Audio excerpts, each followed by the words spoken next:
Hello everyone from Budva, Montenegro. We're here for a family wedding, spending a few days, and of course this Shabbos as well. And being here in Budva in Montenegro reminds me of the first verse of this week's Torah portion. Vayetse Yaakov mi'be'er Shava vayelech Charan. Yaakov was sent on a mission by his father Yitzchak to go to the land of Charan.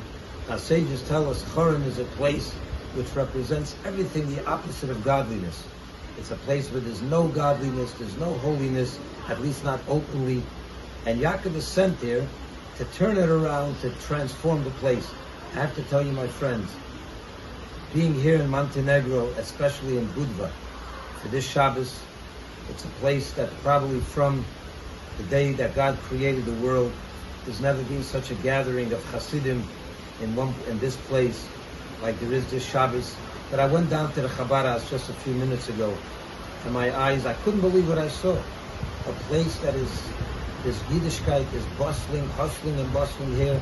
You would think that you're middle of Brooklyn. People coming in and out of Chabad house, they're setting up for 200 people for Shabbat dinner, besides the wedding guests, and so on. And there's a shul, and there's a kitchen, and there's kids programs. You would think that you're middle of Jerusalem over here. And that is exactly what the first verse of this week's portion tells us.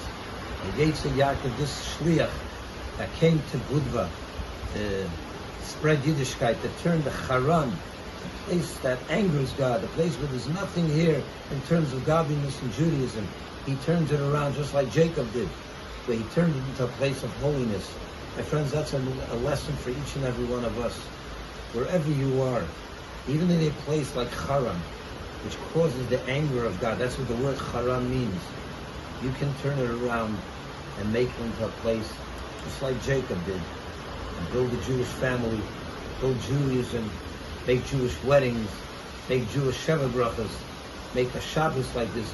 You would, like I said, like you're in the middle of a Jewish town. This is really awe-inspiring. And I was just 2 weeks ago at the Kinnus HaShluchim, and we know what the Shluchim represent. Wherever you go in the world today, you have Chabad, everyone knows that. But to be here and see it in a place like Budva, which I never even heard of before. I hardly have heard of Montenegro. It's only a country 18 years old since the breakup of Yugoslavia. But it's remarkable to see how Chabad steps in and transforms the Charan Af, the place that angers God, into a place of pure holiness, a place where a Jew can come and have a Hasidic Shabbos, like there's no question about it. May God help that we should once and for all transform the darkness of the world. There's one more darkness that we have to now get rid of, and that's Hamas. Today is the opening. Maybe there's a little light of the hostages that will be returned to the families as I speak. These very moments, the families are waiting for their children, for the women.